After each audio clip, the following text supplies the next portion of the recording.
Deixa eu comentar rapidamente aqui a respeito das manifestações bolsonaristas de ontem. Eu tenho dito aqui muito sobre o universo paralelo bolsonarista.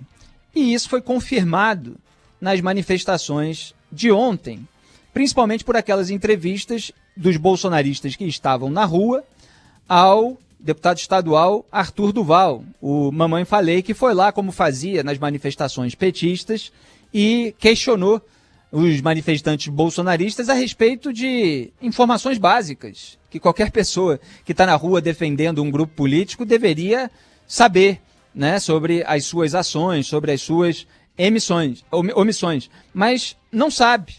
Arthur Duval errou recentemente, né, sob pretexto de fiscalizar um hospital, acabou criando um caso, acabou reconhecendo, pediu desculpa, etc. Agora, nisso que ele fez, está absolutamente correto questionar os manifestantes sobre o nível de informação que eles têm a respeito do governo.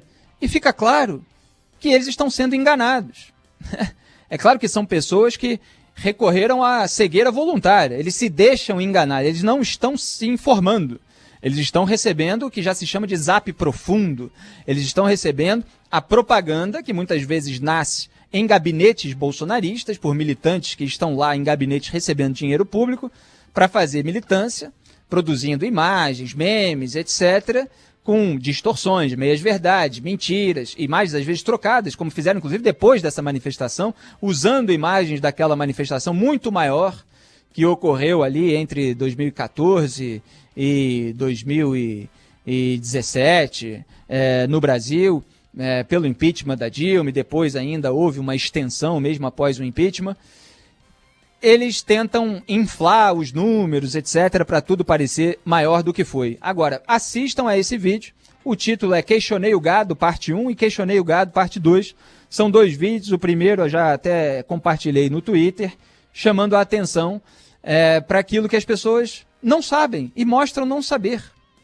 Então elas acreditam naquele conto do governo bonzinho contra o STF malvado e não sabem que o Bolsonaro está lá, aliado com o Dias Toffoli, abraçou o Toffoli num sábado à noite, foi comer pizza para comemorar a indicação do Cássio Nunes Marques. O Gilmar Mendes deu aval para a indicação, o Gilmar Mendes engaveta há 8 meses o pedido do MP do Rio contra o foro privilegiado do Flávio Bolsonaro, e uma bolsonarista disse ao Arthur Duval na rua que a rachadinha, ou seja, o peculato do Flávio Bolsonaro, de acordo com o MP do Rio, segundo ela, a bolsonarista, não tirou dinheiro do povo. Então eu escrevi lá que, como toda massa de manobra, ela não leu a denúncia do Ministério Público.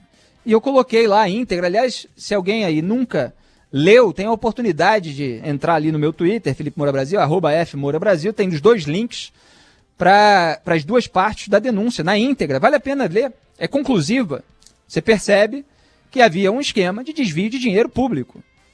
E tem um trecho que sintetiza, e ele fala assim: como será detalhado no item 4 desta peça inicial, atenção, a organização criminosa comandada pelo denunciado Flávio Bolsonaro, Flávio Nantes Bolsonaro, coloca o nome completo, mas é o Flávio Bolsonaro, filho 01 do presidente, desviou R$ 6.100.091,52 dos cofres da Assembleia Legislativa do Estado do Rio de Janeiro, a ALERJ, portanto dinheiro público, mediante desvio de pagamentos em favor de 12 funcionários fantasmas, sem que houvesse o regular exercício das atribuições inerentes aos cargos públicos para os quais haviam sido nomeados. E aí mostra lá todo o caminho do dinheiro, como eu já falei exaustivamente, com todas as tabelas, ele usando aquele dinheiro para pagar a mensalidade escolar das filhas, plano de saúde da própria família, dinheiro sendo depositado na conta da esposa às vésperas de pagar um financiamento de um imóvel, dinheiro, né, que não está nessa denúncia, mas já apareceu em outra parte da investigação, para o Jair Bolsonaro, R$89 mil ao longo de 4 anos de depósitos, né? 2011, 2012, 2013 e 2016, para o Jair Bolsonaro, R$89 mil na conta da Michelle. Então tudo isso precisa ser dito. O PGR, Procurador-Geral da República, os bolsonaristas nem sequer sabem o que significa, o que faz. O sujeito responsável por denunciar parlamentares, inclusive o próprio presidente da República, ao Supremo Tribunal Federal, foi nomeado pelo Jair Bolsonaro. Augusto Aras foi pego emprestado do petismo, fazia festinha junto com os petistas. Alguém lá de baixo do Ministério Público, sem grandes qualificações, mas disposto, evidentemente, a se subordinar aos interesses políticos, como apontam, inclusive, outras pessoas do Ministério Público. Então eles não sabem nada. Eles vivem naquela bolha da propaganda e da desinformação bolsonarista, que é legitimada, evidentemente, por alguns veículos governistas, pelos passadores de pano que faturam alto para fazer essa função durante o governo de Jair Bolsonaro.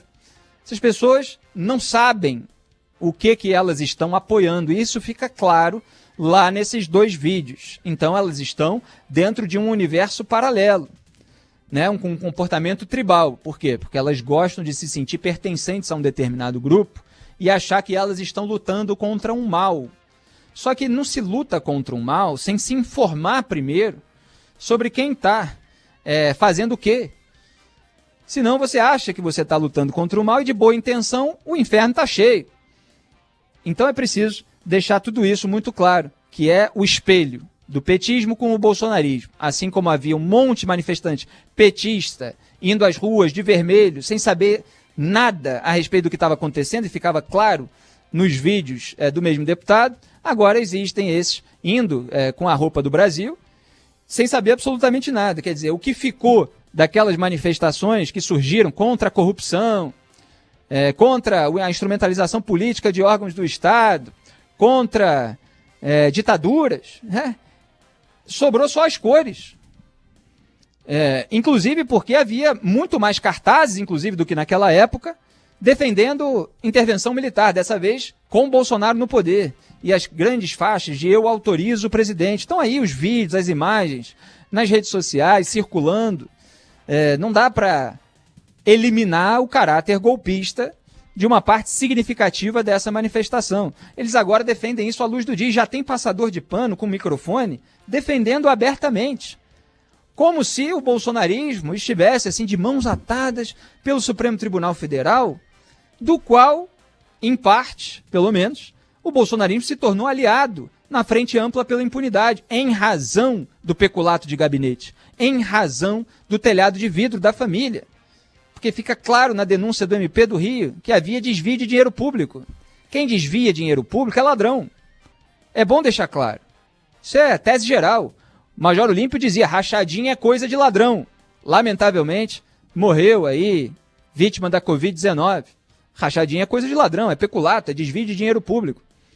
Então, a partir do momento que veio à tona essa sujeira, houve a formação da Frente Ampla pela Impunidade, que continua.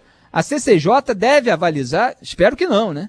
Mas, a princípio, a tendência é que avalize a mudança na composição do CNMP, Conselho Nacional do Ministério Público. Petistas e bolsonaristas estão juntos, está aí a matéria do Valor Econômico. Acordo colocou petistas e aliados de Bolsonaro do mesmo lado, assim como estavam do mesmo lado na desidratação do pacote anticrime, que restringiu delação premiada, restringiu prisão preventiva, criou a figura do juiz de garantias. Restrição da delação premiada foi até citada pelo Gilmar para aliviar a barra do Aécio Neves. Esse item foi sancionado por quem? Jair Bolsonaro. Eu percebi que uma bolsonarista lá na manifestação, no vídeo do Arthur, ela nem sequer entendeu direito o que é sancionou. Sancionar é endossar a caneta presidencial aprovando aquela medida. E Jair Bolsonaro contribuiu com tudo isso e continua contribuindo. Aí ele pergunta: o que o Jair Bolsonaro fez contra a corrupção? E os bolsonaristas não sabem responder. Eles não conseguem dizer uma coisa que o Jair Bolsonaro fez contra a corrupção. Porque não houve nada, houve o seu oposto. Ele está sabotando o combate à corrupção, junto, claro, com petistas, com os velhos tucanos, que estão aí muito próximos dos petistas, com o pessoal do Centrão, que tinha telhado de vidro também. Então essa é a realidade. Aquelas causas das manifestações, a partir principalmente de 2014, mas que surgiram como uma fagulha ali em 2013, ainda com outros temas, mas a partir de 2014 mais direcionadas, aquelas causas de combate à corrupção, de combate inclusive à ditadura, querendo resgatar democracia, contra a ditadura, seja brasileira, seja ditadura cubana, venezuelana, bolsonarismo. O Bolsonaro era vaiado no começo daquele movimento. Aquelas causas continuam ainda sem consolidação na realidade, sem uma representatividade política que as coloque em prática. Como uma alternativa ao Lula e o Bolsonaro vai usar isso a seu favor, é uma questão que se coloca.